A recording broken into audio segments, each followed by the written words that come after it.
Hello everyone, কেমন আছো সবাই? আশা করি সবাই অনেক অনেক ভালো আছো। তো আজকে ছিল টেলারিংয়ের ফার্স্ট সেমিস্টার এক্সাম, সাথে যোগারও এক্সাম। অনেক ভোরে ঘুম থেকে উঠেই দেখি বাইরে খুব বৃষ্টি হচ্ছে। বর্ষাকালে বৃষ্টি হবে এটাই স্বাভাবিক, কিন্তু ব্যাপার হলো যেখানে এক্সাম হবে সেখানে মাটির রাস্তা, আর এই বৃষ্টির যে কী হাল হবে সেটা ভেবেই খুব কষ্ট হচ্ছিল। যোগার জন্য একজন স্যার এবং টেলারিংয়ের জন্য একজন ম্যাম আসবেন এক্সাম নিতে। তাদের টিফিনের ব্যবস্থা করতে হবে, তাই সকাল সকাল উঠেই টাইম নষ্ট না করে আলু কাটতে শুরু করে দিয়েছি। তারপরে অনেকটা সময় কেটে গেছে, ব্যস্ততার কারণে কোনো ক্লিপ নেওয়া হয়নি। তারপরেই এক্সামিনাররা চলে এসেছিলেন, তাই এখানে চা বানানো হচ্ছিল। একটু বেলা হতেই ঈশ্বরের আশীর্বাদে আকাশটা অনেকটাই পরিষ্কার হয়ে গিয়েছিল।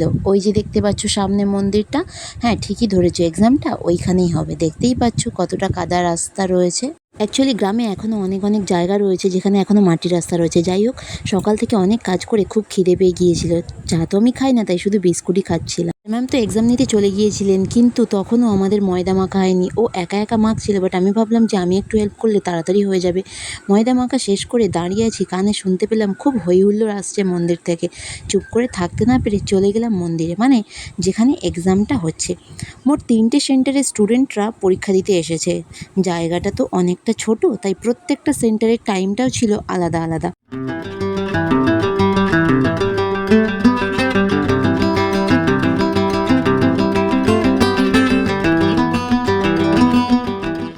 প্র্যাকটিক্যাল শেষে শুরু হলো থিওরিটিক্যাল এক্সাম। সঠিক উত্তর। মোট আসনের সংখ্যা কয়টি? 84 লোক। সঠিক উত্তর। হজম শক্তি পালায় একটি আসনের নাম বলো। বজ্রাসন। দশে 10। রায় মন্ডল, তুই বসো। যোগ শব্দ এসে কোন ধাতু থেকে? বজ্রাসনের উপকারিতা বলো একটা।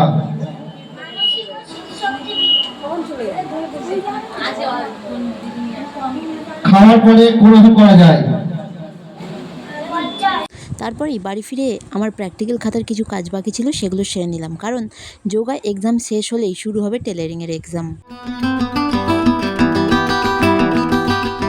তারপরেই স্নান করে রেডি হয়ে নিয়েছি এক্সাম দিতে যাওয়ার জন্য। দেখা হচ্ছে পরে ভিডিওতে। Bye bye.